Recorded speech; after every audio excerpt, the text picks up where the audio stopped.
Finally, game number one.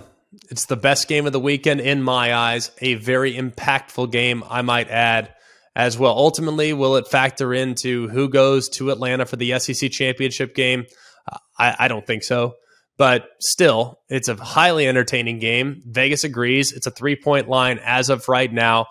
LSU is a 3-point dog at home to the Tennessee Volunteers. The Volunteers are seeking their first 5-0 start since 2016.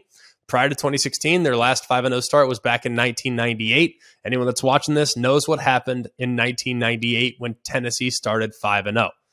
They won the national championship.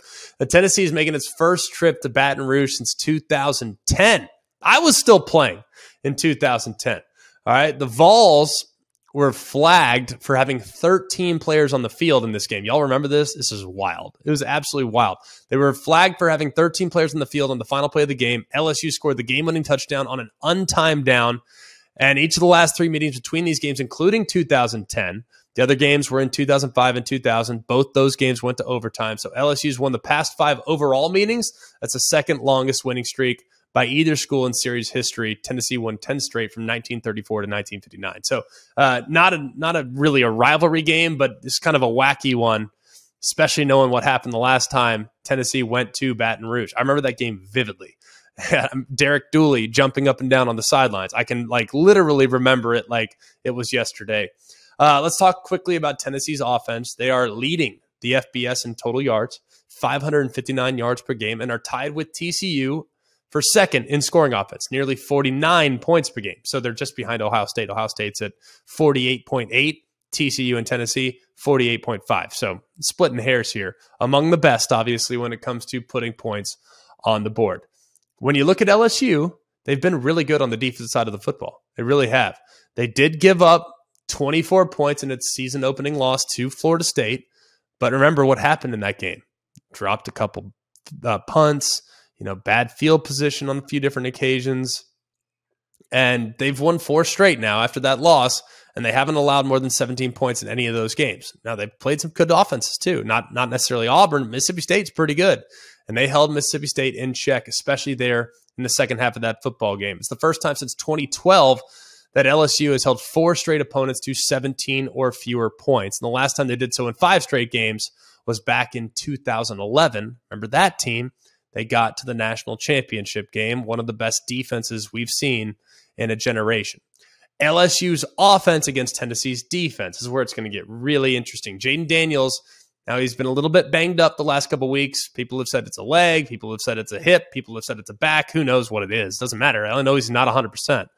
He's riding the bike for quite a while against Auburn there in the second half of that football game. He actually was replaced by Garrett Nussmeier down the stretch. Could he have returned? I don't know. But either way, if he's not at 100%, that is significant, knowing just how much he's meant to this offense. Not just running it, but throwing it as well. Daniels and KJ Jefferson are the only SEC quarterbacks with 900 passing yards and 300 rushing yards this year. Meanwhile, when you look at what's going on at wide receiver, Kayshon Boutte, for those that are saying that we're mispronouncing it, it's Booty, Bootee is the pronunciation guide chart. So it is Kayshon Boutte. All right, not Boutte. It used to be Boutte. It changed this offseason. Don't ask me. I don't answer these things. All I can go off is the pronunciation guide. It's Boutte, okay?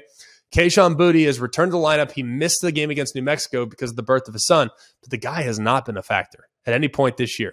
He's only targeted twice, had a drop, and had only 1 catch last week for 4 yards. In 3 games against FBS opponents this season, he has 6 catches for 55 yards on 16 targets and has yet to score a touchdown.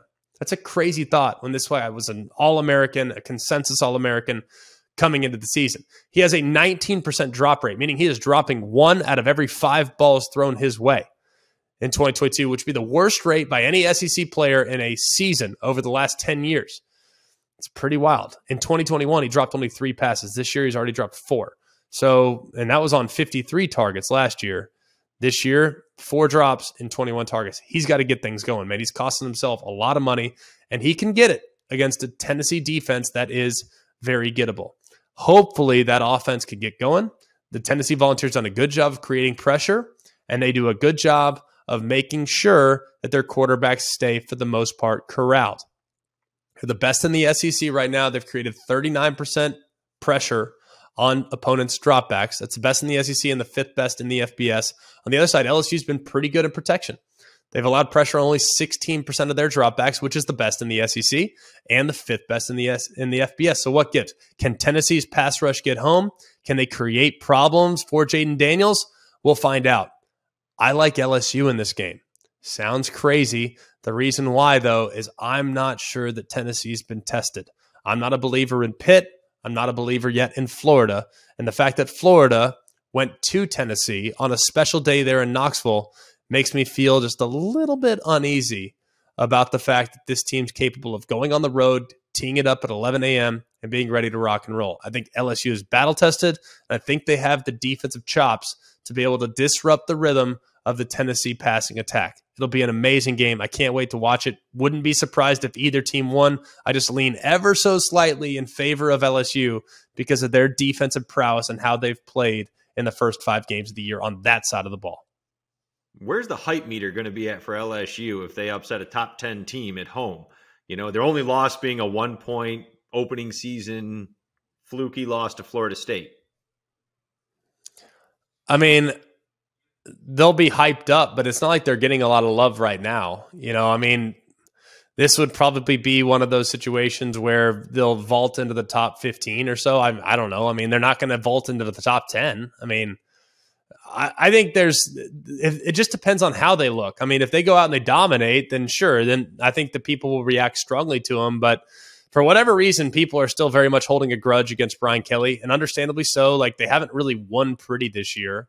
The game against Mississippi State was their most complete game. You can make a case that was their most complete game against quality competition, and there was almost no reaction nationally to that performance. So I think there's some demons being exercised and some grudges being held against Brian Kelly. I don't think he's very popular amongst AP poll voters.